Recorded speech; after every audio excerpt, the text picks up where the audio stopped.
Meu nome é Ronaldo Luiz Alonso e essa é a nossa quinta aula de eletrônica. Nessa aula nós vamos falar sobre potência de um componente. Então vamos para a nossa quinta aula de eletrônica. Nessa aula nós vamos falar sobre o conceito de potência, que foi citado nas aulas anteriores, mas não foi devidamente explicado. O que vem a ser a potência de um componente? A potência de um componente é o produto da tensão pela corrente que atravessa o componente. Esse componente pode ser um resistor, pode ser um indutor, pode ser um capacitor, pode ser um diodo, enfim. Quando você fala de capacitor, a corrente na verdade não atravessa o capacitor, mas a corrente flui pelo capacitor, porque o capacitor carrega e descarrega. Então, a quantidade de corrente que o capacitor está deixando passar, entre aspas, tem a ver com a capacitância, tem a ver também com a tensão de operação do capacitor. Então, para uma mesma capacitância, um capacitor com tensão de operação maior vai ser mais potente, digamos. O conceito de potência se aplica tanto para tensão contínua quanto para tensão alternada, e ele tem diferentes significados, porque você pode ter uma potência fornecida quando seu componente é ativo, quando ele está fornecendo corrente, ou pode ser uma potência de dissipação, quando o componente é passivo, ou seja, quando ele dissipa energia.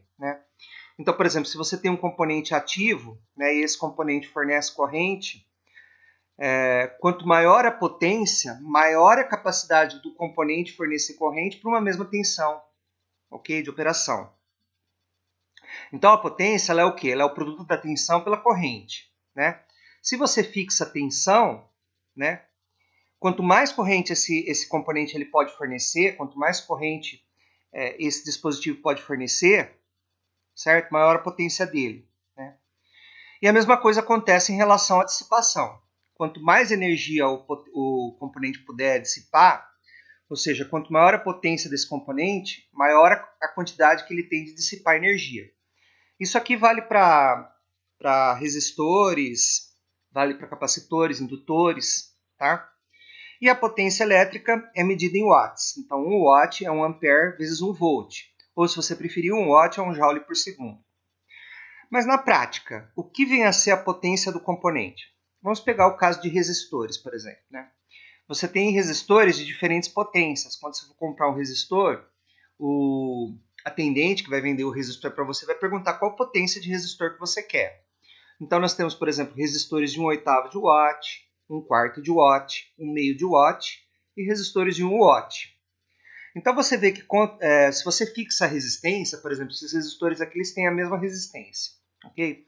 Se você aumenta a potência, você tem que dissipar mais energia, você tem que dissipar mais calor. O que o resistor faz é pegar a energia elétrica e transformar em calor.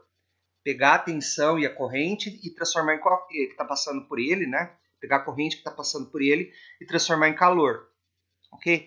Então, quanto maior a potência que você vai querer que esse componente dissipe, maior vai ter que ser o tamanho dele para ele poder dissipar essa potência. Porque no circuito eletrônico, por exemplo, se você passa mais corrente pelo resistor para uma mesma tensão do que ele é capaz de dissipar, ou colocando uma tensão muito alta nos terminais do resistor, ou ligando ele numa fonte de corrente regulada, por exemplo, onde vai passar uma corrente muito alta por ele, se passar mais corrente do que ele suporta, ou seja, se a potência dele for excedida, ele vai queimar. E o resistor, quando ele queima, fica preto. Então, por exemplo, se você pegar uma placa eletrônica e ver um resistor preto, é porque aquele resistor ali queimou. Está passando muita corrente por ele está dissipando muita potência, o tamanho dele não comporta essa potência que está sendo dissipada e ele vai queimar. Ele vai esquentar, esquentar, esquentar e vai fundir, vai queimar, certo? Então, quanto maior o tamanho do resistor, mais potência esse resistor pode dissipar para o mesmo valor de resistência. Okay? Então, na prática, a potência se traduz pelo tamanho do resistor. A mesma coisa acontece com diodos. Tá?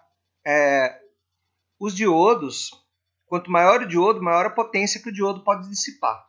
Então, por exemplo, diodos pequenos, eles podem dissipar pouca potência, né? À medida que o diodo vai aumentando de tamanho, ele pode dissipar mais potência. Então, por exemplo, no circuito de alta potência, você pode ter um diodo grandão, tá? Porque ele vai ter que dissipar muita potência. A corrente que vai passar nele é muito alta, então ele tem que ser grande, né? Transformadores também seguem o mesmo raciocínio. Por exemplo, o transformador que está no seu celular, ele é um transformador bem pequeno, né? O transformador que está no carregador do seu celular é bem pequeno. Por quê? Porque o carregador do seu celular, ele precisa transferir uma corrente bastante baixa para carregar o seu celular. A corrente, né? Ele vai fornecer uma tensão de 5 volts, mas a corrente que ele vai fornecer é baixinha, tá? Então, você não precisa de um transformador grande, né? O transformador ele vai converter 220 volts para 5 volts, né? Mas ele não precisa ser grande, ele pode ser pequenininho, tá? Porque ele vai transferir pouca potência para o seu aparelho. O seu celular é um aparelho de baixa potência, ele tem um consumo de corrente muito pequeno. Então, o transformador não precisa ser grande, tá? Já, por exemplo, se você vai alimentar um computador, né? Vamos pensar num transformador de uma fonte de computador, por exemplo. O computador ele vai ter um consumo de corrente muito maior do que um celular, né? Então, o transformador da fonte do seu computador ele tem que ser maior, ok? Por quê? Porque o seu computador ele vai consumir muito mais corrente internamente do que um aparelho celular. Você tem lá no seu computador um HD, você tem um CD-ROM, você tem um DVD-ROM, você tem um leitor de pendrive, por exemplo. Tudo isso vai consumir mais corrente do que um simples celular que você só tem a tela, ok? O conceito de potência também se aplica a alto-falantes. Ou seja, alto-falantes maiores têm potência maior e alto-falantes menores têm potência menor. Mas o que vem a ser a potência de um alto-falante e qual é a relação dessa potência com a potência elétrica? Né? Qual é a relação entre a potência acústica e a potência elétrica? Bom, a potência acústica, tá? A intensidade do som, a potência tem a ver diretamente com a intensidade do som. Quanto mais intenso for o som que um alto-falante pode produzir, maior é a potência desse alto-falante. Okay? E a potência sonora ela é medida em decibéis. E a escala de decibéis ela é uma escala logarítmica. O que significa isso? Significa que se você aumenta 1, por exemplo, se você aumenta o som de 50 decibéis para 51 decibéis, você está multiplicando a intensidade do som por 10. Ok? Mas qual que é a relação do decibel com o watt? Né? Já que o watt é a nossa unidade de potência. Ok? Vamos dar uma olhada na Wikipedia. Bom, aqui na Wikipedia a gente tem a definição de potência acústica, certo? E a potência acústica, o nível de potência sonora, é chamado de LWA, ok? E esse nível de potência sonora ele é medido, como eu disse para vocês, em decibéis. Tá? Para você medir alguma coisa em decibéis, você tem que ter uma referência. E essa referência é 10 elevado a menos 12 watts. Tá? Então você vai pegar a quantidade de watts, dividir por 10 a menos 12, tirar o logaritmo, multiplicar por 20 e aí você vai ter a potência sonora em decibéis. Ok? Então, para a gente ter uma noção aqui, a gente tem aqui alguns barulhos aqui, né? Por exemplo, o foguete Saturno V tem uma potência sonora de 100 milhões de watts. Quantos decibéis ele vai ter? 200 decibéis aqui, ok? Um trovão forte, tá? Qual a potência em watts do trovão forte? 1 watt, né? Qual que é a potência sonora em decibéis? 120 decibéis, ok? E aí você vai descendo, por exemplo, concerto de rock, né? 0,1 watt. Quantos decibéis? 110. Ok? E assim por diante. Tá certo? Quando você tem uma potência de 10 elevado a menos 12 watts, se você fizer 10 elevado a menos 12 dividido por 10 elevado a menos 12, dá 1. Se você tirar o log na base de 10 de 1, o log na base de 10 de 1 dá 0. Então, o valor de 10 elevado a menos 12 watts corresponde a 0 decibéis, né? Ok? Porque você vai multiplicar por 20 depois, vai continuar dando zero. Ok? Então, aqui você tem uma relação entre a potência acústica e a potência elétrica que o alto-falante está consumindo, né? Ou seja, o seu alto-falante ele vai consumir uma potência elétrica, vai transformar essa potência elétrica numa potência acústica e a relação é essa que eu estou mostrando para vocês, tá certo? Por que esse conceito de potência elétrica e potência acústica ele é importante, tá? Porque, né, para você ter o máximo de aproveitamento de um transdutor, seja ele eletroacústico ou eletroluminoso, certo? Por exemplo, o que seria um transdutor eletroluminoso? Uma lâmpada, por exemplo, uma lâmpada incandescente ou uma lâmpada fluorescente, né, daquelas que você tem como backlight numa TV de plasma, por exemplo, ok? A transferência de potência entre um elemento elétrico e um elemento transdutor, seja esse elemento transdutor acústico, acústico, luminoso, etc., tá? Ela vai acontecer, essa transferência máxima de potência, quando a impedância de saída, tá, do seu amplificador ou do seu driver, tá, for igual à impedância do seu elemento. Aí você pergunta para mim, mas o que é impedância? O conceito de impedância ele vai ficar claro nas aulas sobre resistores e capacitores, tá? Mas você pode, a grosso modo, dizer o seguinte, que a impedância é a resistência que um elemento oferece à passagem de uma corrente variável. Essa corrente variável pode ser uma corrente alternada com uma determinada frequência, mas pode ser uma corrente variável em que você tem aí uma mistura de várias frequências, ok? Então a impedância ela depende da frequência, claro, né? A gente vai ver isso nas aulas sobre indutores e capacitores. E a transferência máxima de potência acontece quando as impedâncias de saída e de entrada elas são iguais. Esse conceito é importante, é chamado conceito de casamento de impedância. E quando você tem o casamento de impedâncias, né, dos elementos aí envolvidos, você tem a máxima potência transferida de um para o outro, ok? Aí você fala assim, tudo bem, professor, mas como que funciona um alto-falante? Bom, vamos dar uma olhadinha aqui em como que é um alto-falante internamente. Bom, o alto-falante, basicamente ele consiste em um cone, ok? Preso a esse cone você tem uma bobina, que tem várias espiras aqui, tá? Essas espiras vão ser ligadas nos terminais do alto-falante, ok? E basicamente você tem um ímã permanente aqui circular, ok? Muito bem. Aí você tem outras coisas aqui, por exemplo, você tem um suporte aqui, tá, que está prendendo o cone do alto-falante. Você tem uma borda aqui desse cone, tá? Você tem uma mola, tá? Uma mola aqui, uma mola aranha, tá? Fazendo esse cone retornar para a posição que ele estava anteriormente, porque esse cone ele vai subir e vai descer, dependendo da força que vai ser exercida aí quando você tiver corrente na espira. Eu já vou explicar isso daqui a pouco, tá? Então, o movimento para cima e para baixo do cone, tá? Vai depender da corrente que passa pela espira.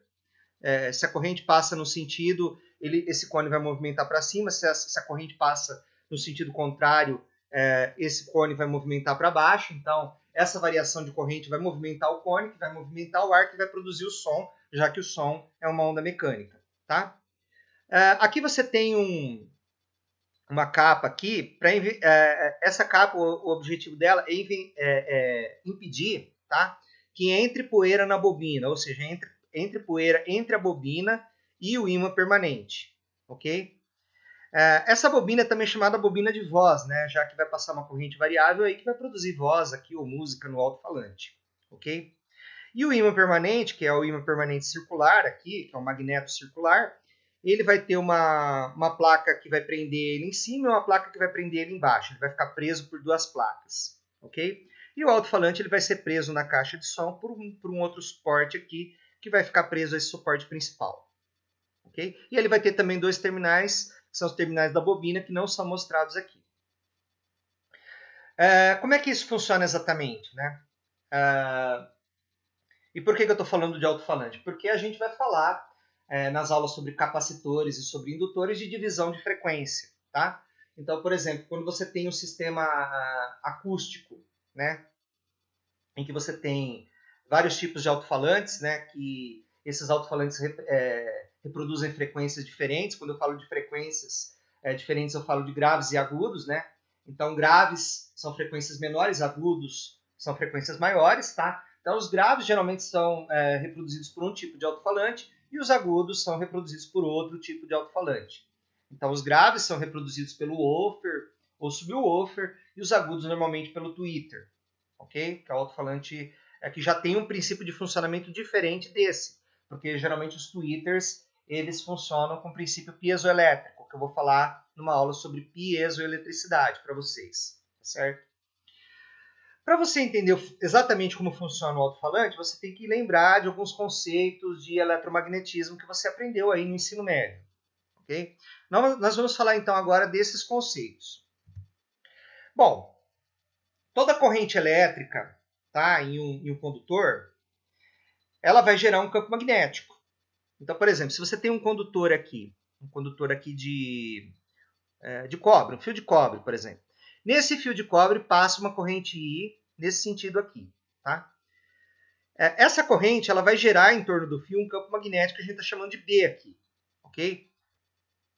Esse campo magnético ele vai ser um campo magnético que vai estar em volta do condutor aqui. Ele vai ser circular e ele vai ter esse sentido aqui, tá? Esse sentido do campo magnético é dado pela regra da mão direita, ok?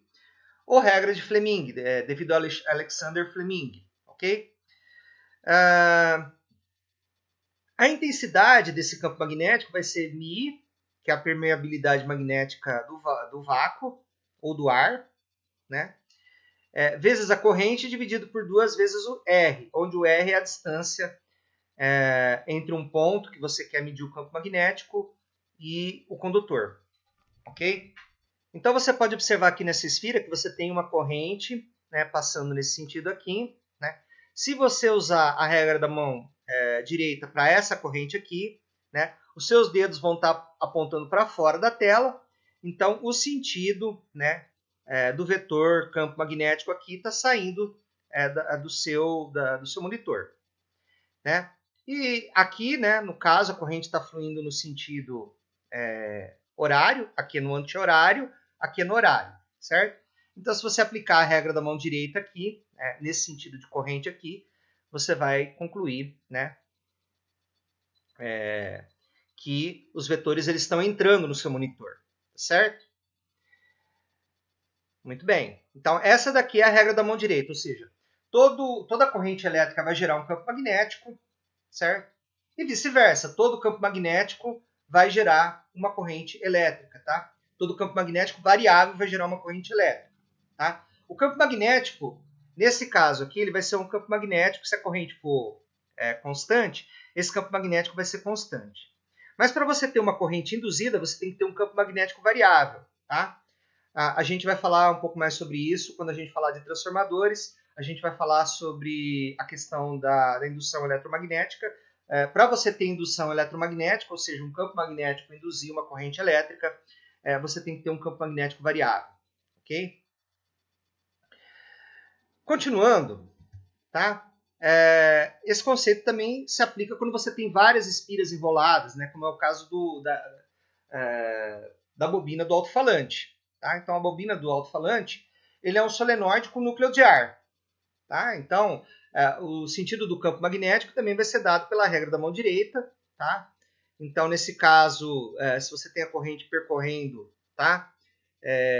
Nesse sentido, ou seja, né? Com a sua mão direita, com os dedos da mão direita saindo da tela do seu computador, tá? Então você vai ter o campo magnético apontando nessa direção aqui, ok? Ou seja, se a corrente estiver passando nesse sentido aqui, que é o sentido mostrado aqui na figura, tá? Você tem a corrente saindo, né? A corrente ela tá saindo aqui, né? Do do seu monitor. Então, o campo magnético está nessa direção aqui. Tá? O campo magnético, né, se você quiser pensar que isso daqui é um eletroímã, por exemplo, o campo magnético ele sempre sai do polo norte e vai para o polo sul de um ímã. Tá? Quando o ímã é permanente. Mas o mesmo princípio vale quando você tem um ímã não permanente. O que seria um ímã não permanente? Um eletroímã, por exemplo, um solenoide. Tá? Então, por exemplo, num ímã permanente, né, as linhas de campo magnético elas saem do polo norte e vão para o polo sul. Né? Então, quem seria o polo norte aqui nesse solenoide, né, nesse ímã não permanente? Tá? Seria esse ponto aqui. Esse ponto aqui seria o equivalente ao nosso polo norte. Tá? Enquanto esse aqui seria equivalente ao nosso polo sul. Se isso daqui fosse um ímã permanente. Mas você pode falar em polo norte ou polo sul também para ímãs não permanentes, tá? Para solenoides, no caso. Ok? Então, a corrente elétrica gera um campo magnético. Quem descobriu isso daí foi Ørsted, tá? Na famosa experiência de Ørsted. O que consiste essa experiência? Bom, aqui você tem uma bússola, tá? O polo norte da bússola, né? É esse pedacinho vermelho aqui, o polo sul está em azul, tá? Então a bússola ela tá paralela ao fio e no fio não está passando corrente, tá? Quando você liga esse fio numa bateria, tá? E a corrente ela flui do positivo para o negativo, ou seja, ela flui no sentido convencional. O que acontece? Você vai ter um campo magnético aqui, tá? Esse campo magnético vai ser circular e essa bússola ela vai se alinhar ao campo magnético dessa forma aqui, tá? Se você inverter a corrente, a bússola ela vai ser alinhada de maneira contrária, certo? Então essa foi a experiência famosa de Ørsted. Isso aconteceu por acaso, tá? Então Ørsted descobriu isso daí por acaso e essa experiência aí deu origem à nossa teoria eletromagnética, tá? Então toda a teoria eletromagnética ela foi criada depois dessa experiência aí, ok? Então é um fato experimental, né, que o campo magnético ele tem essa propriedade em relação à corrente, ok? Agora vamos falar do que importa para a gente entender o funcionamento do alto-falante, tá? Do nosso transdutor eletroacústico, que é a força de Lorentz. Ou seja, a força que movimenta o cone do alto-falante para cima e para baixo é a força de Lorentz. E o que vem a ser a força de Lorentz? Bom, a força de Lorentz diz o seguinte, né? Se você tem um campo magnético aqui, um campo B, tá? Vamos supor que esse campo magnético é um campo magnético uniforme, tá? E você tem um elétron aqui, ou uma carga aqui, né? No caso aqui não é um elétron, aqui é uma carga positiva, tá? Aqui é uma carga positiva. Essa carga está se movendo com uma velocidade v aqui, ok? Essa velocidade v está sendo para a direita, né? Então, o que vai acontecer? Essa carga ela vai ser submetida a uma força, tá? Essa força, né, que vai agir sobre a carga é chamada força de Lorentz, tá? E ela é dada pelo valor de Q, ou seja, você tem que considerar o sinal de Q aqui, né? Se você inverter a carga, se você trocar essa carga aqui por uma carga negativa, a força ela vai ter sentido contrário, tá? Ao sentido que está mostrado aqui na figura, tá? Então ela vai ser Q vezes o produto vetorial da velocidade pelo vetor B, ok? O produto vetorial um módulo, né, do produto vetorial, vocês vão aprender aí quando vocês fizerem geometria analítica e vetorial. Módulo de V vezes módulo de B vezes seno do ângulo em que V forma com B, ok?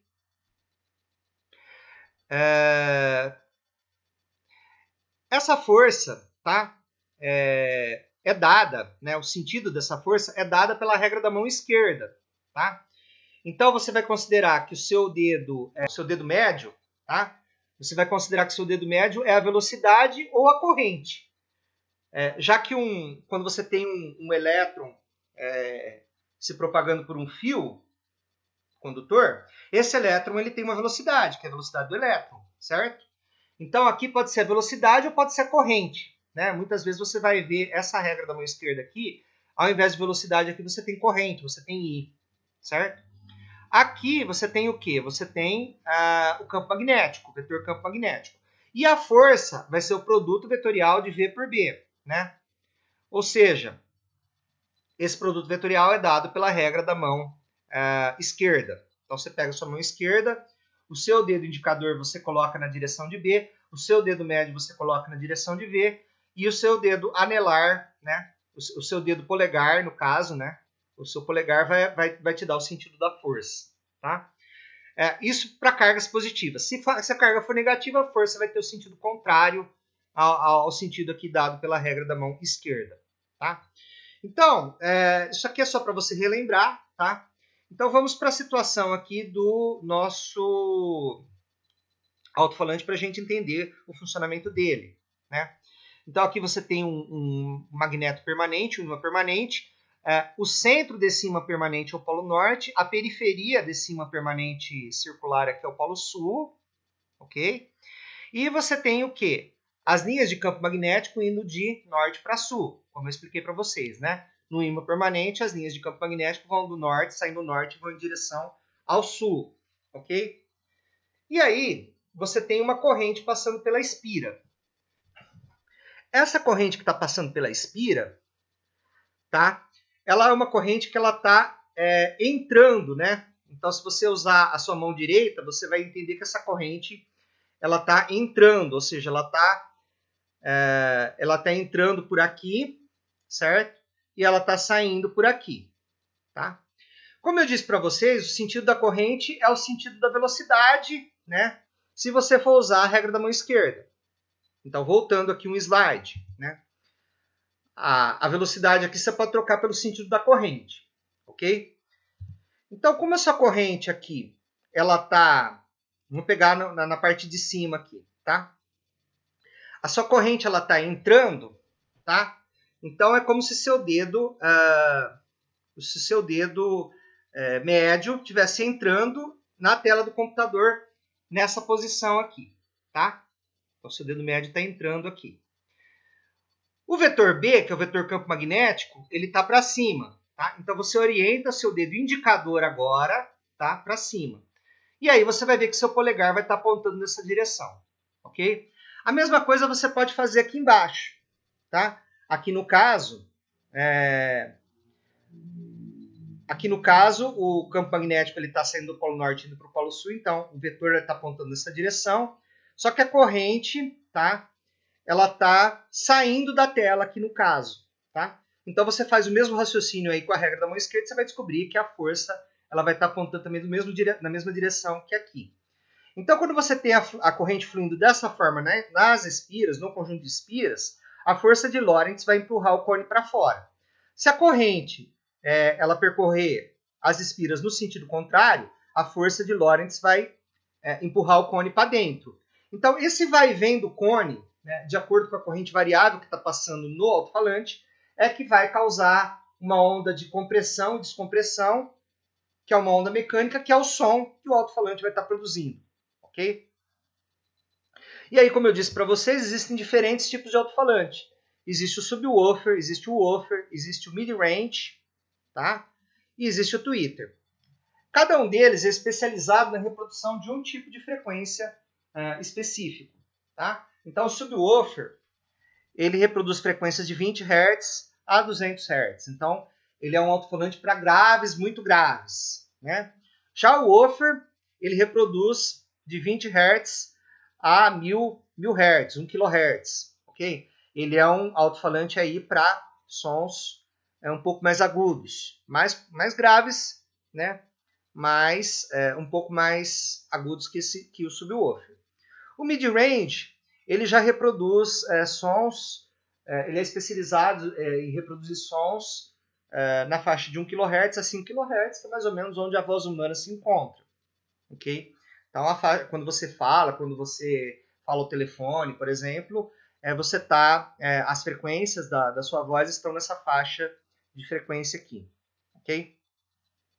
E o tweeter, ele já é um alto-falante com princípio de funcionamento diferente desses outros aqui, porque ele é baseado em material piezoelétrico, então ele é capaz de reproduzir frequências de 5 kHz até 50 kHz, mas aqui ele coloca de 5 kHz até 20 kHz, por quê? Porque o ouvido humano ele só consegue ouvir até 20 kHz, tá?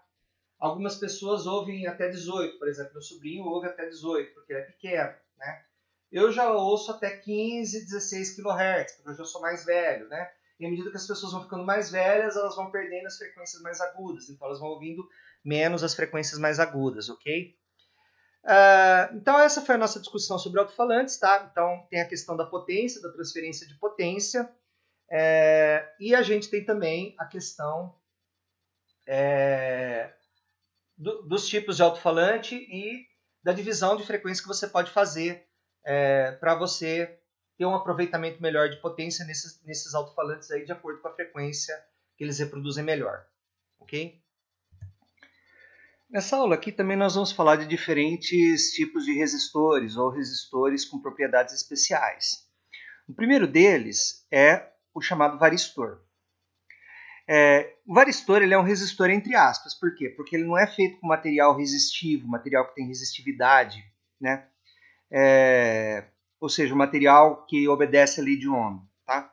Esse componente ele é feito com material semicondutor. E por ser feito com material semicondutor, ele não obedece à lei de Ohm, ou seja, a tensão nos terminais é proporcional à corrente, ou seja, a tensão nos terminais é a corrente vezes a resistência. Okay? Isso não vale para o varistor. Né? O varistor ele é conhecido como Voltage Dependent Resistor. Okay? Resistor dependente de voltagem. Okay? Por quê? Porque a resistência elétrica desse componente depende da tensão que você está aplicando nos terminais desse componente. Né? E a resistência elétrica ela varia de maneira não linear em relação à tensão dos seus terminais. Daqui a pouco eu vou mostrar para vocês um gráfico de como essa resistência elétrica varia em relação à tensão. O símbolo do varistor é esse símbolo aqui. Ele é um resistor com um símbolo parecido com L aqui, deitado, né? Parecido com L deitado aqui. Ou esse símbolo aqui, tá? Aqui nós temos um varistor ideal. Aqui nós temos um varistor real, tá? A imagem real de um varistor. E aqui em cima os dois símbolos que você usa para representar os varistores nos esquemas elétricos. A curva característica do varistor, né? Então, por exemplo, o resistor comum ele tem essa curva em azul aqui. O varistor ele tem essa curva em vermelho aqui. Né? Aqui nós temos no eixo Y a corrente e no eixo X a tensão. Então, no resistor comum, quando você vai aumentando a tensão, a corrente ela vai aumentando de forma proporcional. Tá? O fator de proporcionalidade aqui é o R, é a resistência elétrica do resistor. Já o varistor, o que acontece? À medida que você vai aumentando a tensão, não passa corrente nenhuma. Né? Até que você chega num valor de tensão aqui, em que ele praticamente é um circuito aberto, ou seja, a resistência elétrica dele fica zero. Né? E a resistência ficando zero, a corrente vai para o infinito. Tá? Então a corrente ela fica muito alta a partir de um determinado valor de tensão. Ok? E esse gráfico aqui ele é simétrico, ou seja, a tensão ela pode ser tanto reversamente polarizada quanto inversamente polarizada. Né? Então, por exemplo, se você liga uma tensão negativa no varistor e vai aumentando essa tensão negativa, ele não deixa passar corrente até um determinado valor de tensão negativa. A partir desse valor de tensão negativa, passa corrente, né? A resistência elétrica fica zero, passa uma corrente infinita aqui, mas no sentido contrário do que passa a corrente quando a tensão é positiva. Tá? Então, quando a tensão é positiva e ele atinge um determinado valor de tensão, passa a corrente no sentido. Quando a tensão é negativa e atinge um determinado valor, passa uma corrente, mas no sentido oposto à corrente que passa nesse caso aqui. Okay? Se vocês compararem a curva característica do varistor com a curva característica do diodo, vocês vão ver o seguinte, né?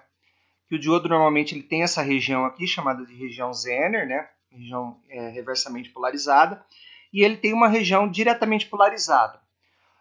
Só que a região diretamente polarizada de um diodo comum, ela é bem estreitinha, né? Ela a tensão a partir da qual permite a passagem de corrente é 0,3 ou 0,7 volts, né? Aqui não, aqui é uma tensão bastante alta, tá? E esse gráfico aqui normalmente é simétrico, ok? Então, resumindo o que eu falei, a curva característica é parecida com a de um diodo Zener, por ter uma resistência muito elevada quando não está na tensão de operação e muito baixa quando ultrapassa a tensão de operação, a tensão nominal do varistor, né? Então, se você pegar a curva de um diodo Zener, você vai ver que essa região aqui é bastante ampla, tá? Enquanto a região daqui, a região da direita aqui é estreitinha. Mas no varistor, tanto a região da direita quanto a região da esquerda, elas são amplas, tá? Então, essa característica especial do varistor de diminuir a resistência quando se aumenta a tensão é muito utilizada na eletrônica para proteger aparelhos eletrônicos de sobretensão. O que é sobretensão? É, por exemplo, você pega um aparelho que é 110 e liga ele no 220, tá? Normalmente, na fonte desses aparelhos, tá? Você tem um varistor, ok? E quando você liga o aparelho no 220, você queima o fusível e queima o varistor também, né? Então, normalmente, o que queima numa fonte quando você liga ela em 220 é o varistor e o fusível, tá? Então, você trocou o fusível da fonte, não consertou a fonte, procura o varistor, troca o varistor e se não funcionar aí é porque queimou outras coisas, tá? Então, atualmente, quase toda fonte chaveada tem um ou mais varistores na entrada, tá? Faltou o O aqui, né? Por isso, os varistores podem ser encontrados em diversos aparelhos, como, por exemplo, TVs, decodificadores de TV, roteadores, fontes de computadores, aparelhos de som, filtros de linha, etc. Ok? E como é que funciona essa proteção? Ó, você tem a tensão aqui, você tem o fusível, tá? O que é o fusível? É um componente que consiste em um fio fino que só deixa passar uma quantidade limitada de corrente, né? A gente fazendo uma analogia com a água, né? Se o fio é muito fininho, não vai passar muita corrente, tá? Ok? Imagina a corrente como um fluxo de elétrons. Se ele é muito fininho o fio, não tem como você passar 1 ampere de corrente por esse fio, tá? Então, se a corrente aumentar muito, esse fio vai esquentar, vai derreter, vai fundir e o circuito vai ficar aberto, tá? Porque você queimou o fusível, tá? Então, ele só deixa passar uma quantidade limitada de corrente e esse fio se abre quando essa corrente é ultrapassada. O fusível fica em série com o circuito elétrico, como de costume, mas coloca-se um varistor depois do fusível, ok? Do lado do circuito eletrônico, como a gente está vendo aqui, e não da rede elétrica, tá? Você não vai colocar o varistor aqui, você vai colocar o varistor assim, certo? Entre as linhas de alimentação do circuito para o varistor gerar um curto-circuito controlado. O que acontece? Quando começa a passar muita corrente aqui, a corrente vai passar por aqui, porque a tensão aqui entre esses dois terminais aqui, se a tensão entre esses dois terminais aqui está alta, tá? O varistor ele ele fica com a resistência elétrica praticamente zero, como eu falei para vocês, né? Se a tensão ela ultrapassa um certo valor, o varistor fica com a resistência elétrica zero e a corrente vai para o infinito, ok? Então a corrente indo para o infinito aqui vai abrir esse componente aqui, vai queimar esse varistor aqui. Ou seja, essa sobrecorrente vai causar a queima do fusível, né? Fazendo com que o varistor queime e o fusível queime. E vai proteger o seu circuito aqui, ok? Um outro tipo de resistor é o termistor. O que é ser o termistor? É um resistor, entre aspas também, né? Cuja resistência elétrica varia com a temperatura. Na verdade, todo material condutor tem a resistência elétrica variando com a temperatura, mas essa variação ela é discreta. O que acontece no termistor é que pequenas variações de temperatura causam grandes variações de resistência. Por isso, esse componente ele pode ser utilizado como sensor de temperatura.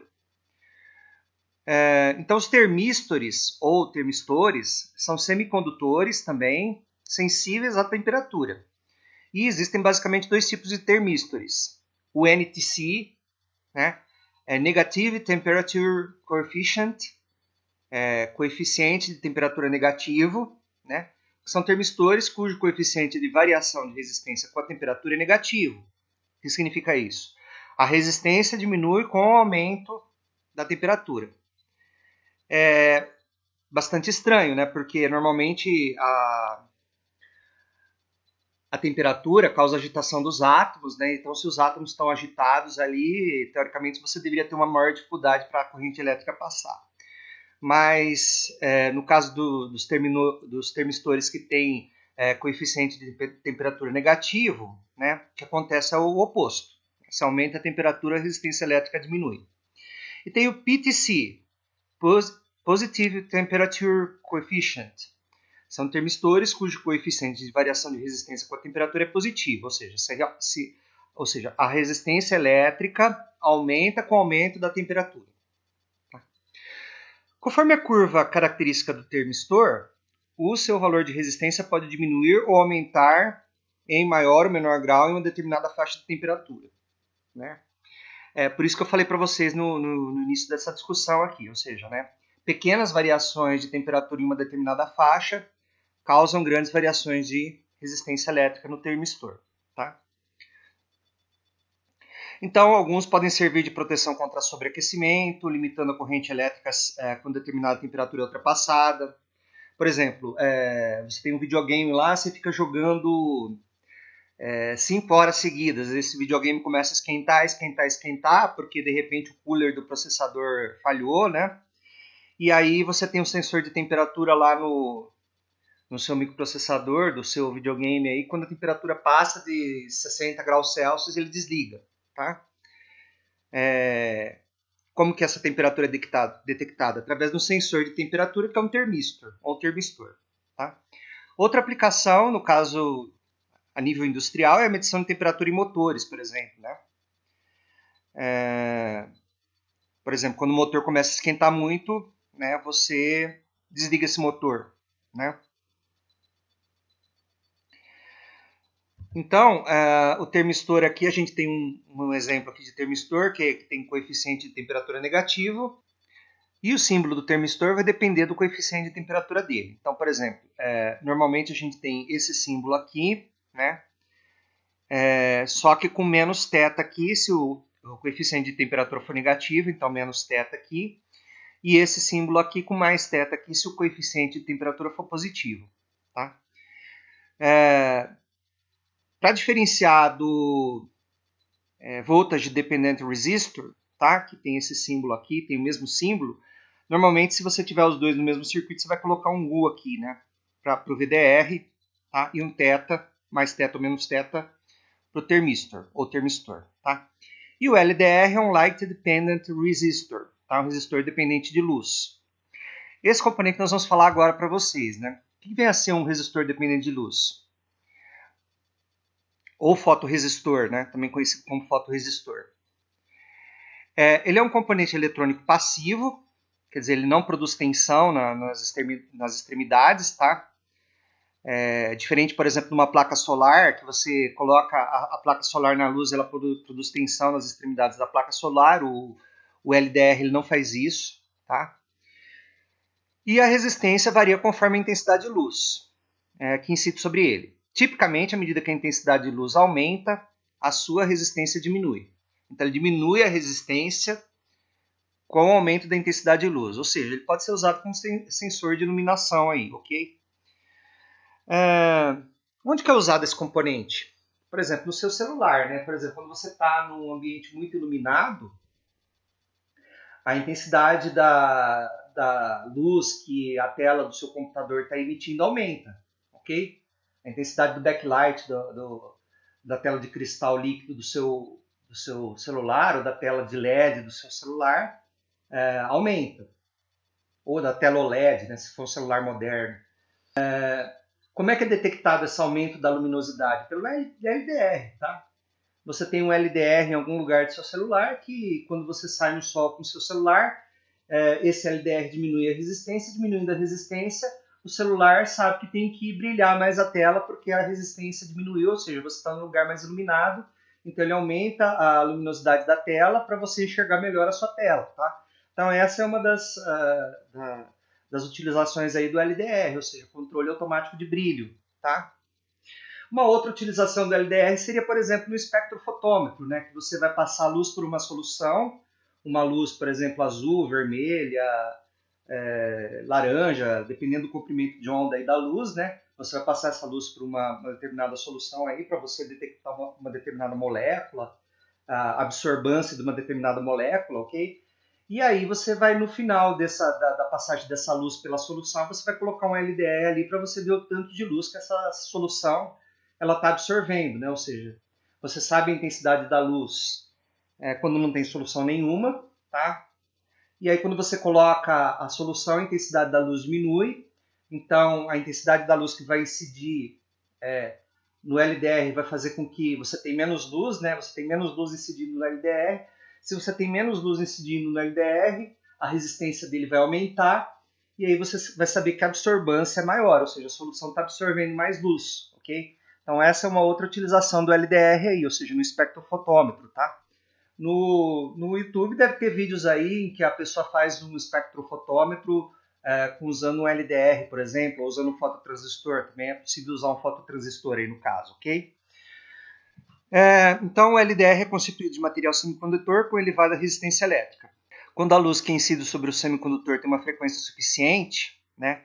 Então, aí a gente está falando do efeito fotoelétrico, né? Por exemplo, se você incide uma luz com baixa frequência, né?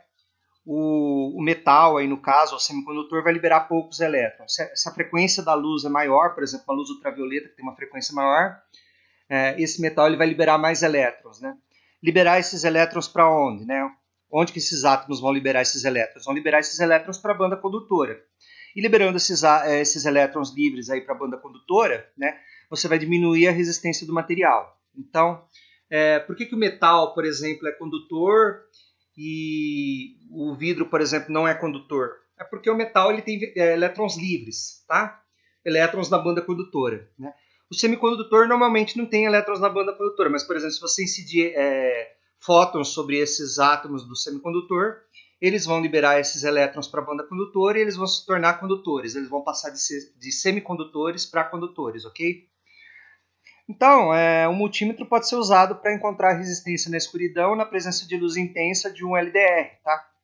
Então, os resultados típicos para um LDR poderão ser, na escuridão, uma resistência máxima na faixa de mega-ohms, tá? Ou seja, quase um isolante. E na luz muito brilhante, resistência mínima, geralmente dezenas de ohms. Então, ele passa de mega-ohms para dezenas de ohms, ou seja, né? Ele passa de isolante para condutor, praticamente. Dependendo do tipo do LDR, ele pode ser sensível a várias faixas de luz, por exemplo.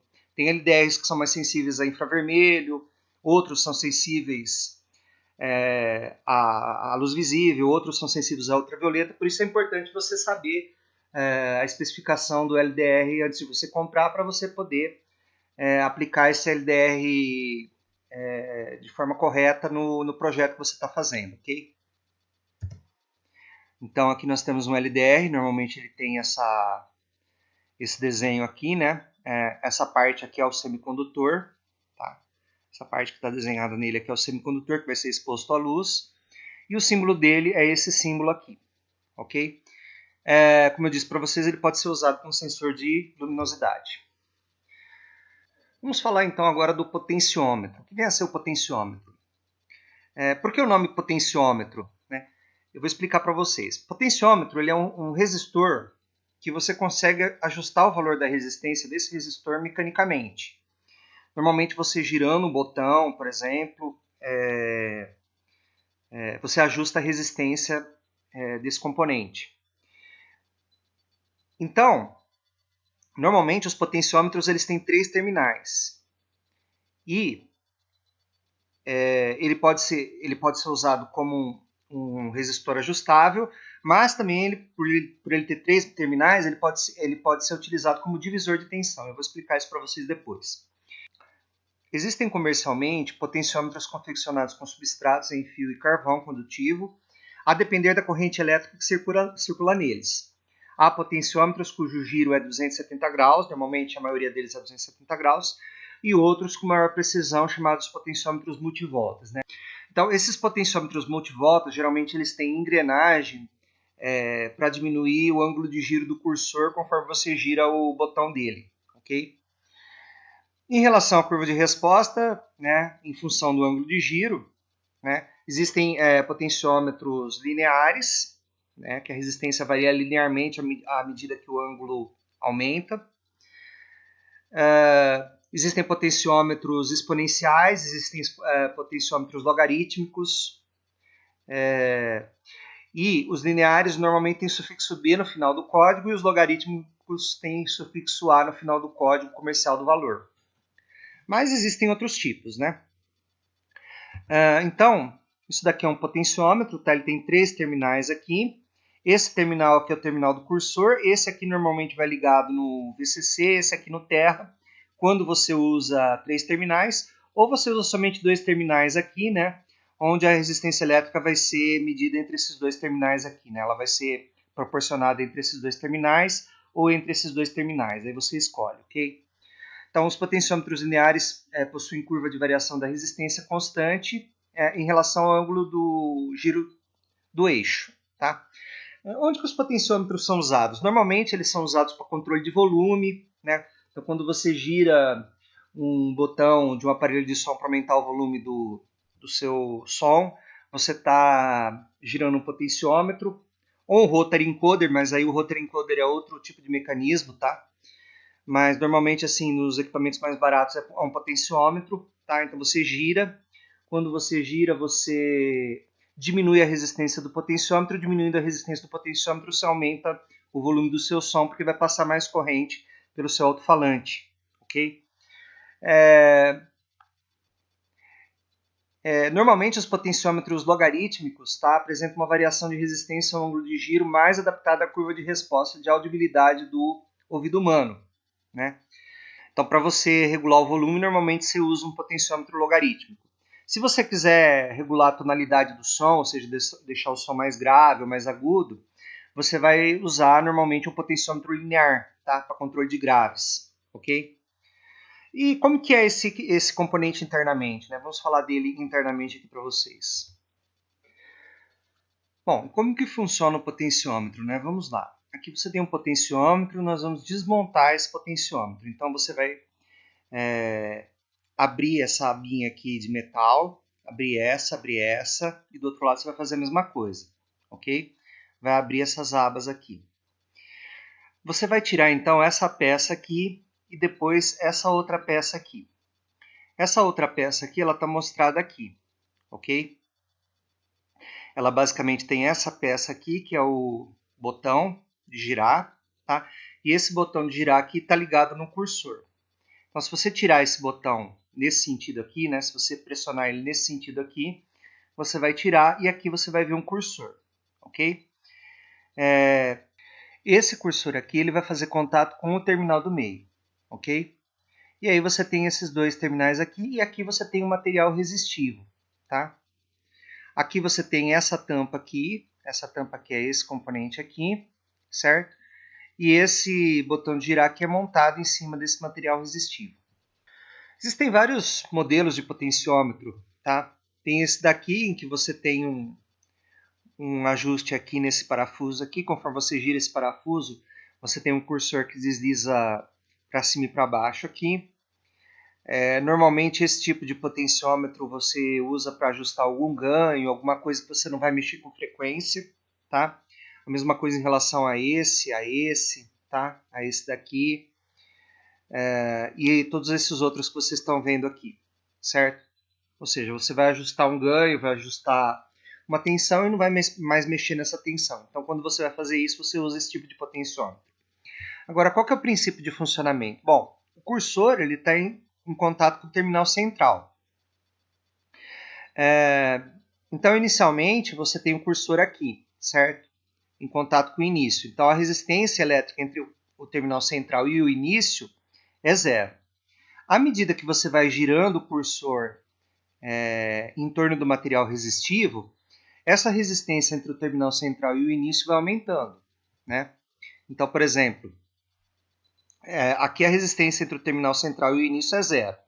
Então, por exemplo, se você ligar isso daqui em 9 volts e isso daqui você ligar no terra, tá? A diferença de potencial entre esse terminal aqui e o terra é 9 volts. Por quê? Porque a diferença de potencial daqui, desse terminal para o terminal positivo é 0. Por quê? Porque ele está em contato, o terminal central está em contato com o terminal positivo, a resistência entre eles é 0. Tá? À medida que você gira o cursor em torno do material resistivo, essa resistência aqui aumenta. Lembra que eu falei que a resistência é proporcional ao comprimento? Então, se esse comprimento aqui aumentar, a resistência entre esse ponto aqui e esse ponto aqui vai aumentar, enquanto a resistência elétrica entre esse ponto aqui e o cursor, tá, vai diminuir. Né? Então, o que vai acontecer? À medida que você gira, como agora você está mais perto do terminal negativo, aqui você colocou 9 volts, aqui você colocou no terra, a tensão entre esse ponto aqui e o terra vai ser 4 volts, então ela vai diminuindo, ok? E quando você está totalmente no terminal negativo, a resistência elétrica entre o terminal central e o terminal negativo é 0, então a diferença de potencial entre o terminal central e o terminal negativo, se você colocou 9 volts aqui e terra aqui, vai ser 0 volts, tá? E a diferença entre esse ponto aqui e esse ponto aqui vai ser 9 volts, tá? É uma situação dual, né? Uma situação simétrica, essa situação primeira aqui, ok? Então vocês veem aqui que se você usar os 3 terminais, você pode usar o potenciômetro como divisor de tensão.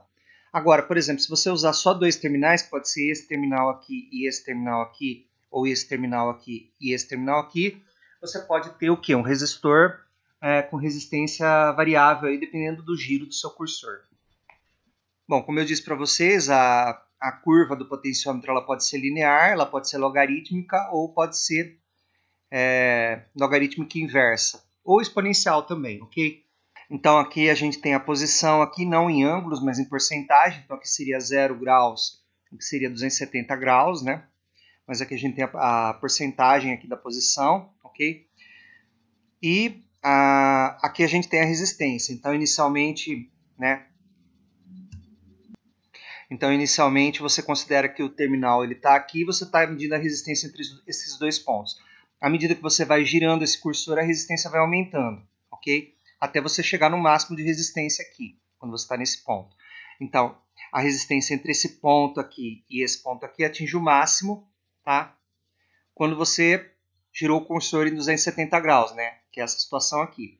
Então, nessa situação aqui, a resistência entre esse ponto aqui e esse é máxima, né? Então você pode ver aqui na figura, né? À medida que você vai girando, a resistência vai aumentando, né? Até ela chegar em 100%, né? Se você tiver um potenciômetro logarítmico, você vai ter essa curva. E se você tiver um potenciômetro inversamente logarítmico, você vai ter essa curva aqui, ok? Agora nós vamos fazer uma simulação no Proteus, onde eu vou colocar um componente eletrônico potenciômetro e eu vou variar a diferença desse potenciômetro para mostrar para vocês como ele divide a tensão, tá? Bom, então aqui nós já estamos com o Proteus aberto, nós vamos já criamos um novo projeto aqui, Potentiometer, tá? E o potenciômetro que nós vamos colocar vai ser um potenciômetro interativo, significa que você consegue interagir com esse potenciômetro aí, tá? Então, potlin, active, tá? Então, eu vou pegar esse componente aqui, vou colocá-lo aqui no meu Proteus, ok? Vocês podem ver que ele tem 2 setinhas aqui para você ajustar. Esse potenciômetro é um potenciômetro de 1K, mas se você clicar aqui, né, com o botão direito, tá? Você pode editar as propriedades dele, tá? Então, você pode colocar a resistência aqui, por exemplo, a 10K, se você quiser. Porque a gente vai usar no nosso experimento um potenciômetro de 10K. Em seguida eu vou aqui para o Terminals Mode, tá? Então eu vou colocar aqui um Ground, tá? Vou colocar um VCC, vou ligar aqui a partir do Junction Mode, tá? Vou ligar os dois aqui. Vou colocar um LED também animado, tá? Então vou dar um pique aqui, mas não no Terminals, tá? Você vai mudar aqui para o Component Mode, vai dar um pique aqui num LED Animated, ok? Vamos escolher um Yellow agora, um amarelo, tá? Então, esse LED amarelo aqui, eu vou ligá-lo aqui no terminal central do meu potenciômetro. E vocês vão observar que a partir de um determinado valor de tensão, esse LED vai acender, ok? Então, eu vou vir aqui, vou dar um play, tá?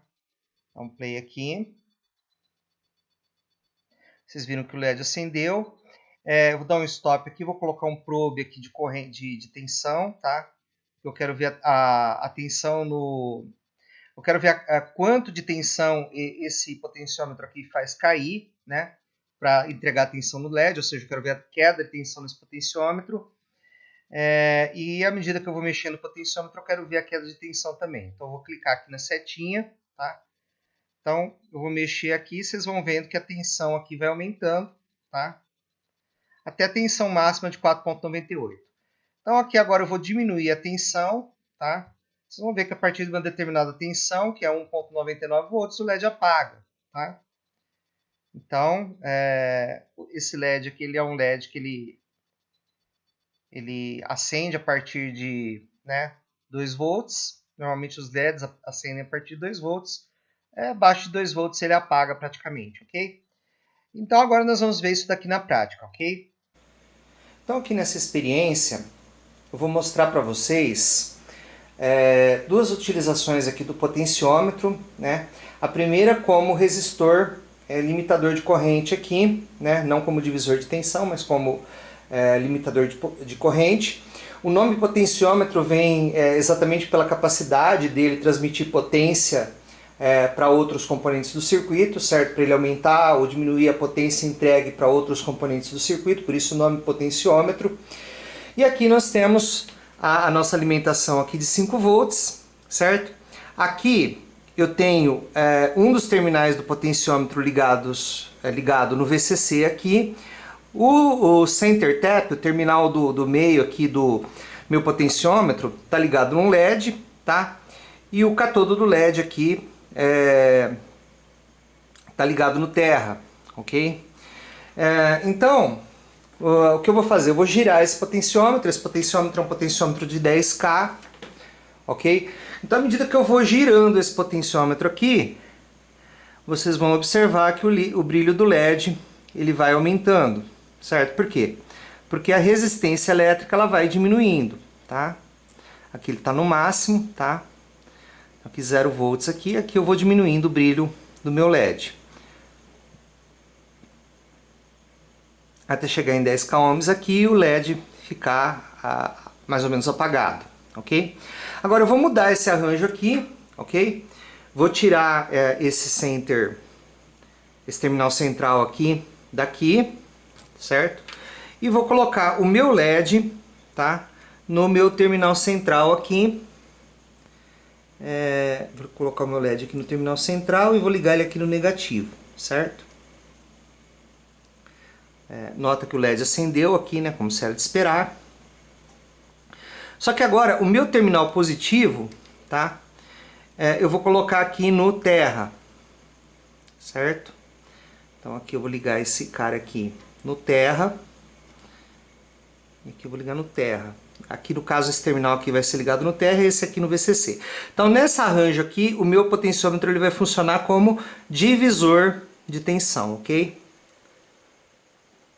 Então veja que aqui o LED apagou, né? Porque tem 0 volts sobre ele. E agora eu vou começar a girar o meu potenciômetro para entregar uma tensão cada vez maior para o LED aqui, né?